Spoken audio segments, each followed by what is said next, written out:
শোন মা, বলো বলো।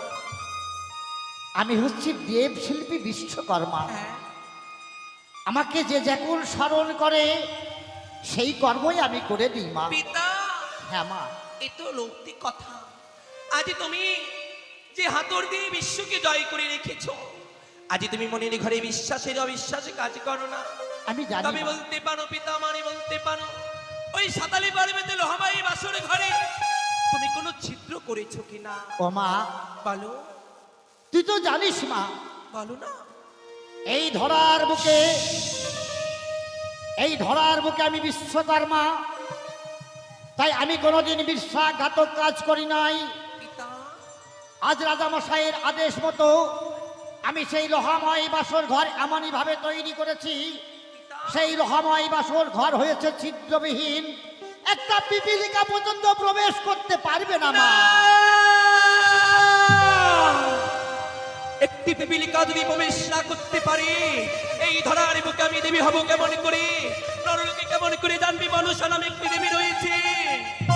ও মা, পিতা, আজ আমি তো তোমার কন্যা। বলো হ্যাঁ ওই মা। পাতালপুরে তুমি আমায় নির্মাণ করেছিলে আর বলেছিলে আজ আমার নামে রেখেছিলে তুমি মনসা। আজ আমি মনে যা চাই সেই কর্ম করে থাকি, কিন্তু পিতাই আমি কি বলি জানো? বল মা। আজ আমি তোমায় পিতা বলে যখন রেখেছি, আজ তুমি তোমার এই কন্যার একটি কথা শুনবে পিতা। এমন কি কথা মা? পিতা গো, আজ তুমি যে বাসর নির্মাণ করে এসেছো, আবার যাবে সেই বাসরে, কিন্তু তুমি ওই বাসর থেকে একটি ছিদ্র করে আসবে। মনসা! অসম্ভব। আমার নাম হচ্ছে দেব বিশ্বকর্মা। আমি যদি ধরার বুকে যে হস্তে খুদাই করেছিল হামাই বাসর ঘর ছিদ্রবিহীন, আবার সেই হস্তে যদি আমি ছিদ্র করি, এই ধরার বুকে আমাকে কেউ বিশ্বকর্মা বলবে না, সবাই আমাকে বিশ্বাসঘাতক বলে ডাকবে। মনসা! পিতা, হ্যাঁ মা। তুমি পারবে না পিতা, তুমি পারবে না। আমি জানতাম তুমি পারবে না। ঠিক ঠিক শতধিক জানাই তোমার অন্তরে, ঠিক ঠিক শতধিক জানাই 33 কোটি মণ্ডলে ওরে মা, এমন কি পাপ করেছিলা বলতে পারো? দেবীর কন্যা হয়ে হতে পারেনি দেবী, নরলোকে জানে না মনসা নামে রয়েছে একটি দেবী। বলো পিতা বলো, সেদিন পাতালপুরে জন্ম না দিয়ে কেন তুমি আমায় মেরে ফেলোনি? বলো, মারে। আমি যে দেবী হতে চাই। ওরে মা, আমি তোকে জন্ম দিইনি ঠিকই, কিন্তু আমার এই দুই হাত দিয়ে এই স্বর্ণবর্ণ ত্রিনয়নী চতুর্ভুজা দেবমূর্তি আমি তৈরি করেছি। সেই দিন থেকে আমি তোকে কন্যা বলে স্বীকার করেছি। না, তুমি আমায় কন্যা বলে স্বীকার করনি। যদি তুমি আমায় কন্যা বলে স্বীকার করতে, এই কন্যার বাক্য তুমি মানতে।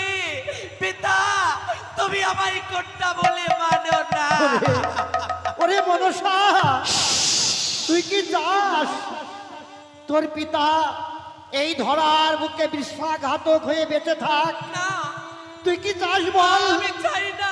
তুই যদি চাস আমি তোর কথা শুনবো, তবে এই ধরার বুকে আমাকে বিশ্বকর্মা কেউ বলবে না রে মা।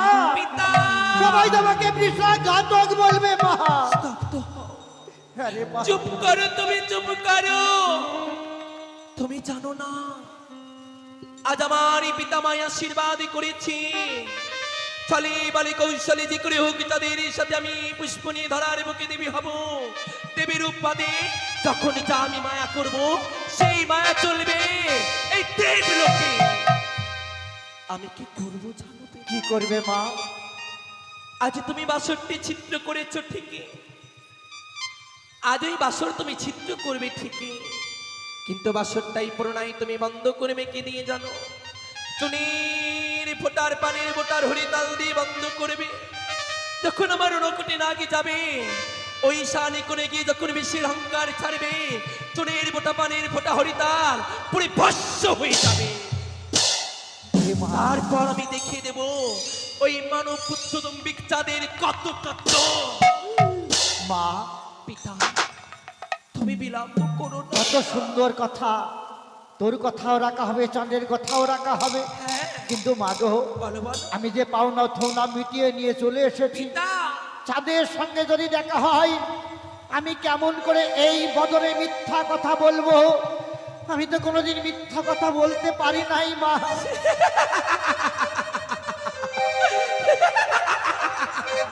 ও পিতা আজ আমি কি করব জানো? কি করবে মা? আজই তুমি আমার অপরাধী নিও না। আজই তোমার এই জন্য, আমার এই ধরার মুখে দেবী হওয়ার এই জন্য আজ আমি তোমার ওই মুখের বাক্য আমি হরণ করে নেব। মনসা, পিতা গো, এছাড়া যে আমার কোনো উপায় নেই পিতা, মনসা, এছাড়া যে আমার কোনো উপায় নেই। তুই আমার কন্যা হয়ে আমার বাক্সকে তুই কেড়ে নিবি মা।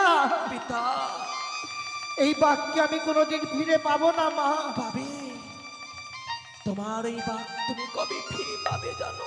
কবে মা? কোনদিন যদি কোনো সতী নারীর স্পর্শ হয় তোমার অঙ্গে, সেই দিনই তুমি তোমার হারানো বাক্য ফিরে পাবে, আমি তোমায় কথা দিলাম। বেশ মা, কিন্তু পিতা আমি তাই যাচ্ছি। তবে যাবার সময় তো কাই একটি কথা বলে যাই মা। বলো পিতা বলো। তোর দুধ যে ব্যথা লুকিয়ে আছে এই অন্তরে, একই ব্যথা লুকিয়ে আছে আমার। পিতা আমি দেব শিল্পী বিশ্বকর্মা হয়েও এই দেবতার বুকে আমার কোনো স্থান নেই, মত্তলোকে আমার কোনো পূজা নেই।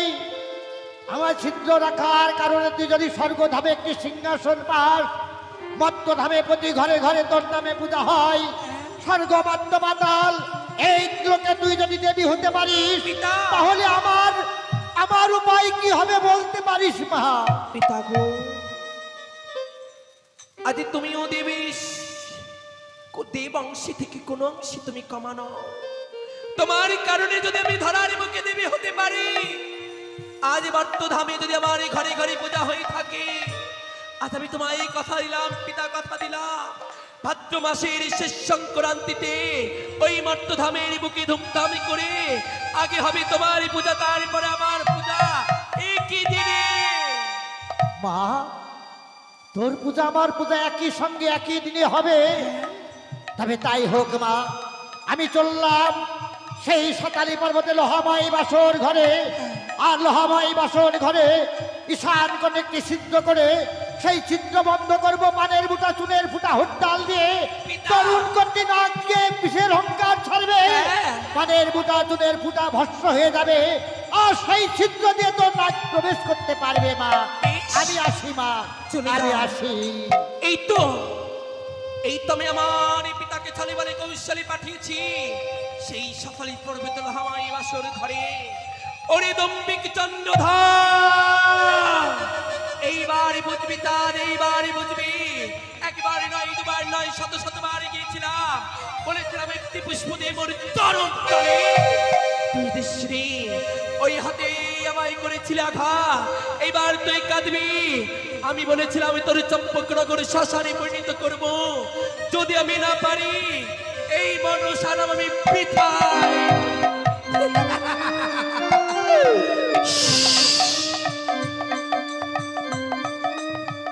এই তো, এই তো সেই সকালে পর্বত লোহাময় বাসর ঘর। আজ আমায় বিষয় বাসরের ঈশান কোণে ছিদ্র করে এখান থেকে পালিয়ে যেতে হবে, তাহলে হয়তো চাঁদ চলে আসলে আমাকে আমাকে মিথ্যা কথা বলতে হবে, মিথ্যার আশ্রয় নিতে হবে। না না, আমি আমি ছিদ্র করে এখান থেকে পালিয়ে যাই। একই আমার পুত্রের বাসর ঘর হইতে কিসের যেন একটি শব্দ ভেসে আসছে, একটু গিয়ে দেখি। একই বিশ্বকর্মা, ক্ষণকাল পূর্বেই তুমি তোমার পাওনা গন্ডা মিটিয়ে নিয়ে চলে গিয়েছিলে, এখন তবে কেন আমার পুত্রের বাসর ঘরে? তুমি ও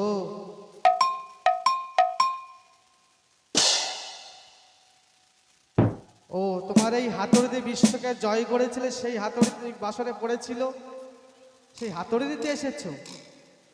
বেশ, কিন্তু বিশ্বকর্মা তুমি আমার সাথে কথা বলছো না কেন?